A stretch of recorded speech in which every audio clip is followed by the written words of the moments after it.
Bonjour à tous. Aujourd'hui, je vous retrouve pour une interview avec la talenteuse Violette Imagine, qui est une illustratrice jeunesse avec un petit penchant pour l'univers ésotérique. J'ai découvert le travail de Violette pour la première fois il y a quelques mois au sein de ma formation Illustration d'atelier, et j'avoue que je suis tombée littéralement sous le charme de ses aquarelles poétiques. Et bien sûr, toutes les jolies illustrations que vous voyez défiler à l'écran en ce moment sont celles de Violette. Alors si vous pensez vous lancer dans l'illustration en ce moment, ou si vous êtes en pleine période de doute, je pense que cette interview devrait vous rebooster car le parcours de Violette n'a pas toujours été simple, mais grâce à sa détermination, Violette a su se défaire de ses idées reçues, se reconcentrer sur ce qu'elle avait vraiment envie de faire et ainsi attirer la clientèle qui la faisait rêver. Mais je vous en dis pas plus et je vous laisse découvrir la suite dans l'interview. Déjà, je voulais te dire merci d'avoir accepté ce petit entretien. Voilà, je sais que voilà, c'est pas évident de toujours de trouver un peu de temps pour ça, donc merci beaucoup. Pour commencer, est-ce que tu pourrais te présenter aux personnes qui ne connaîtraient pas ton travail? Est-ce que tu pourrais nous dire aussi ce que tu fais comme type d'illustration? Ok, moi je m'appelle Violette, je suis illustratrice et j'illustre principalement à l'aquarelle et à l'encre en général. Sur les réseaux sociaux, je suis plus connue sous le nom de Violette Imagine et j'illustre principalement le monde de l'enfance et de l'imaginaire. Donc je suis tournée vers l'illustration jeunesse principalement.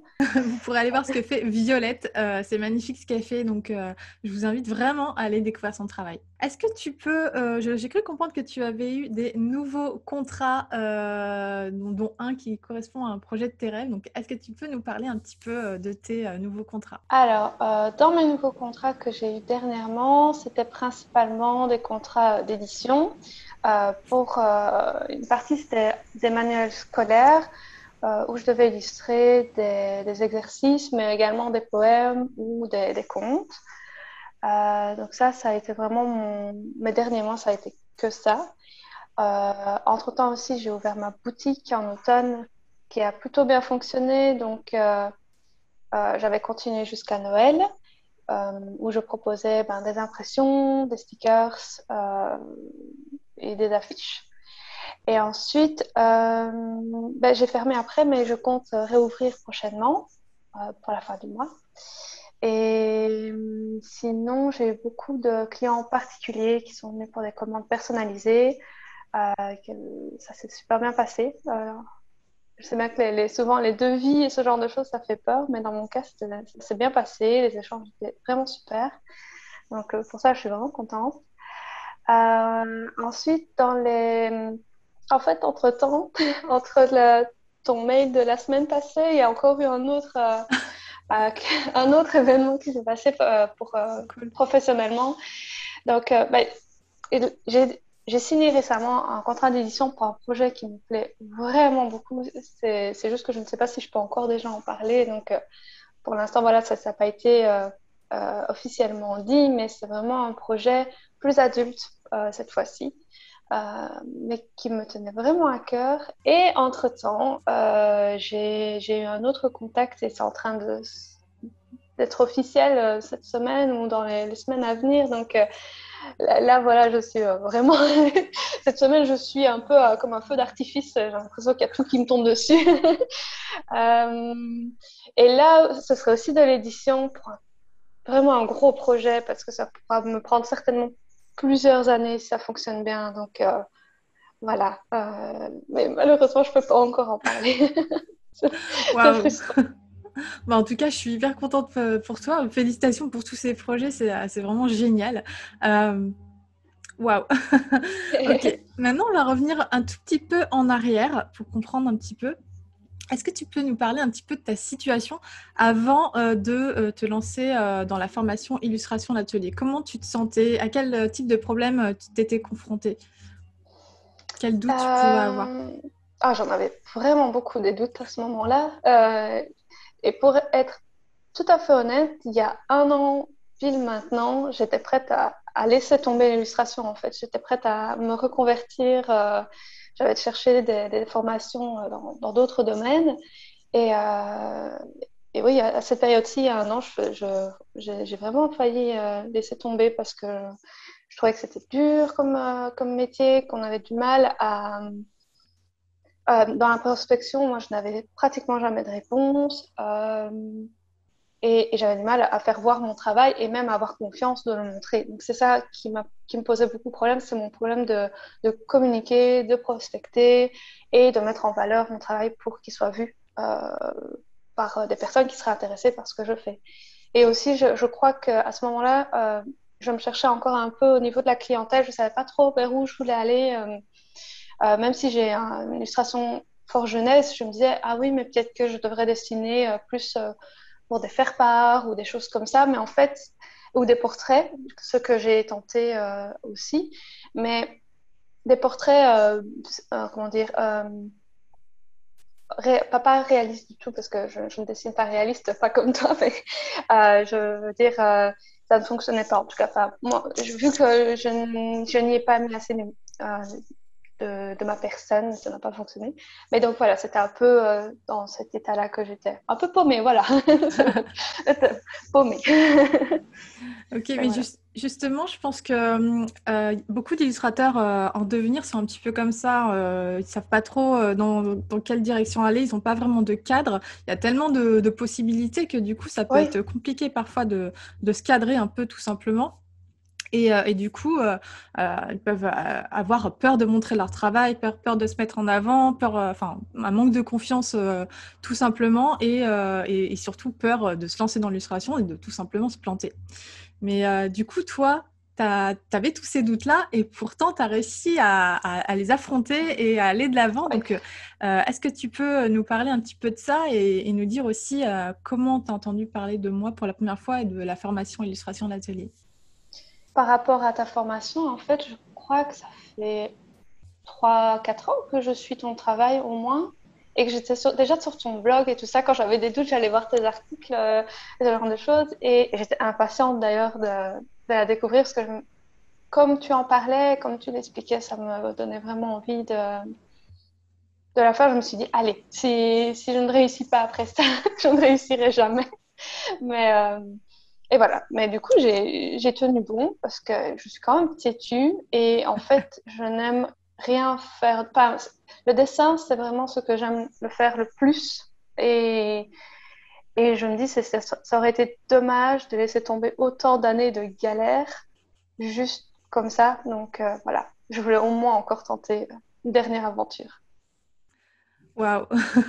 Franchement, ton parcours fait vraiment rêver et c'est hyper intéressant justement ce que tu dis à propos de tes années de galère. Voilà, faut savoir que des fois, ça vient pas du premier coup, mais quand on a les bons outils et la bonne méthode, ça peut débloquer pas mal de choses.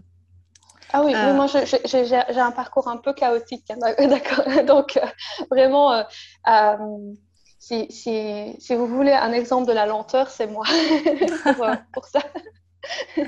Mais on y arrive à force. Voilà. et d'après toi, Violette, qu'est-ce qui fait qu'aujourd'hui tu as pu atteindre la clientèle de tes rêves? Ben, je pense que dans ta formation, en tout cas, ce qui m'a beaucoup aidé, c'est la manière dont tu expliquais comment communiquer et aussi comment se mettre en valeur, mais aussi ça, c'est dans les propos qui m'ont marqué que tu disais, le fait qu'on avait tous une place, chacun on avait notre place, qu'il n'y avait pas vraiment de réelle compétition parce que justement, on peut tous trouver son petit chemin dans ce milieu-là. Et c'est vrai qu'à partir du moment où je me suis un peu recentrée, notamment via tous les modules que tu as mis en place, je pense notamment au Stellar Board, à partir du moment où j'ai réussi à me fixer dans ma tête vraiment ce que j'avais envie, la clientèle euh, que je voulais viser, ben, j'ai vu beaucoup plus clair en fait pour la suite, pour ma manière de communiquer, à qui je voulais m'adresser et aussi le message que dans mes illustrations, j'avais envie de transmettre aux gens. Et je pense que ça a fait beaucoup de... Enfin, c'est assez prétentieux de dire comme ça, mais vu que je dessine beaucoup l'imaginaire, le merveilleux et tout ça dans une période de confinement et tout ça, je pense que ça a fait du bien aux gens qui regardaient mes petites vidéos un peu naïves, un petit peu féeriques et tout ça. Et j'ai eu beaucoup de retours là-dessus, donc je me suis dit, bah, c'est chouette, si je peux faire rêver un peu les gens et apporter le merveilleux pour eux, déjà j'ai gagné, pour moi j'ai déjà gagné. Et en fait, en montrant mon plein potentiel et en ayant moins peur de montrer ce que je savais faire, ça a attiré les bonnes personnes finalement. Et ça s'est vu notamment sur mes réseaux sociaux parce que comment dire, le nombre d'abonnés a assez augmenté ces derniers temps. Donc, preuve, j'espère que c'est une preuve quand même il y a de l'intérêt pour mon travail. Et effectivement, j'ai eu plusieurs contacts professionnels. Certains n'ont pas abouti et d'autres, c'est en cours. Mais voilà, je ne sais pas si j'ai bien répondu à ta question. Mais si, si, non, mais c'est super chouette ce que tu dis, que tes petites vidéos ont sûrement contribué à faire rêver un peu les gens, surtout dans ce contexte de Covid. On a tous besoin un petit peu de rêver. Et voilà, je pense que ça, c'est aussi une des raisons qui donne envie de se lancer dans ce genre de métier, de rendre un peu le monde un peu plus beau et de faire du bien Mm, aussi. Donc, ça, c'est oui. vraiment chouette. Et tu le dis très bien. Est-ce que tu pourrais nous dire au sein de la formation, une des premières choses que tu as commencé à mettre en place, la première chose sur laquelle tu as commencé à travailler? La première chose sur laquelle j'ai travaillé, c'est de me détacher de mes peurs et aussi de mes idées reçues, peut-être, que j'avais sur le milieu de l'illustration, de la manière dont il fallait fonctionner, de la manière dont je devais dessiner pour réussir, parce que parfois, je me mettais beaucoup de contraintes pour dessiner dans ce style-là, pour plaire à tel type de personne, alors qu'en fait, c'était plus des barrières parce que ça ne convenait pas du tout à ce que réellement j'avais envie de faire. Donc, en balayant un petit peu ces contraintes-là, ben, ben oui, j'ai mis en place, je crois que c'était dans les premiers modules quand même que tu expliquais par rapport viser sa clientèle comment dire, selon quel type de personne et tout ça. Enfin, je pense que oui, c'est ça que j'ai mis en place en premier. Et en fait, j'ai réalisé que je pouvais juste me faire plaisir dans mes dessins et y aller à fond parce que finalement, c'était ce qu'il y avait de mieux. Et voilà, ça, c'est peut-être la première chose que j'ai mis en place, de prendre plaisir en fait à dessiner, vraiment. Maintenant que tu as des si jolis contrats, maintenant que tu as eu, enfin voilà, que tu t'es en train de toucher, tu touches du doigt ton rêve, est-ce que tu peux nous dire ce que ça change pour toi aujourd'hui, ce que ça t'apporte? Bah, être heureuse, c'est non négligeable d'être heureuse et d'avoir la joie de pouvoir dessiner et d'en vivre du coup. Parce que c'était pas une chose que j'avais avant, je n'en vivais pas du tout. Je survivais, mais très, très légèrement.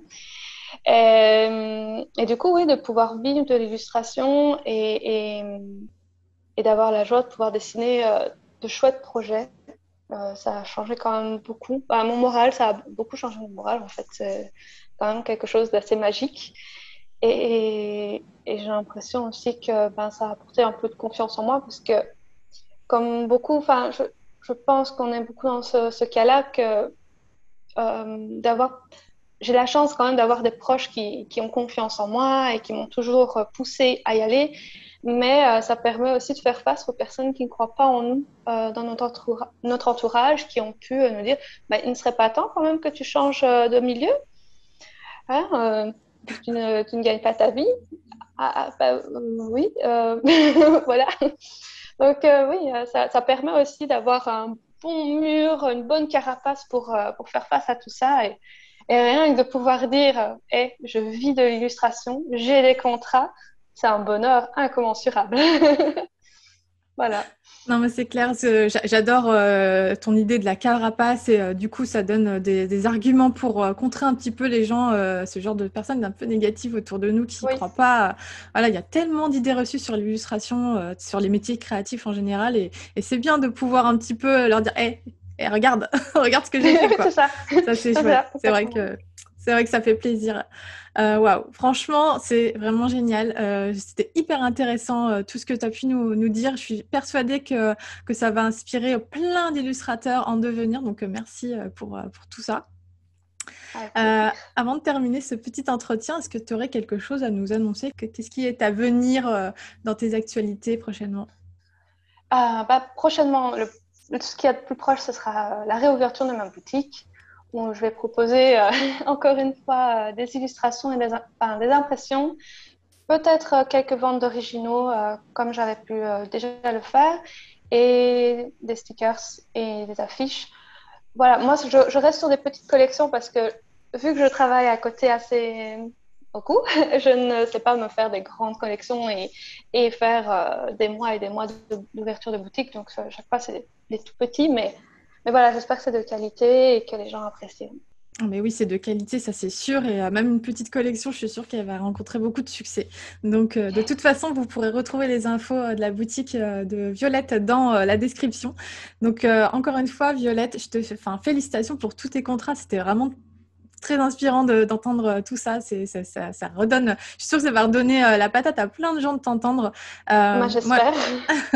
moi, j'ai vraiment hâte de pouvoir continuer à suivre tes aventures dans l'illustration et voir encore tout ce que tu vas pouvoir faire dans le futur. Voilà, je suis sûre que ça va être chouette de pouvoir voir tes projets se concrétiser là, dont tu ne peux pas encore parler. Donc voilà, Oui. j'ai hâte de suivre tout ça. Ok, merci. Bah, merci pour cette interview, c'était super. Et encore merci pour ta formation parce que vraiment, elle a été un soutien incroyable pour cette période qui était un peu difficile. Et voilà, ça a été un peu mon moteur, ma petite fusée d'embarquement pour l'univers de l'illustration. Voilà, merci. Ok, bah merci beaucoup, encore merci à toi. Je te souhaite plein de bonnes choses pour la suite et je te dis à très bientôt sur les réseaux certainement. Bye.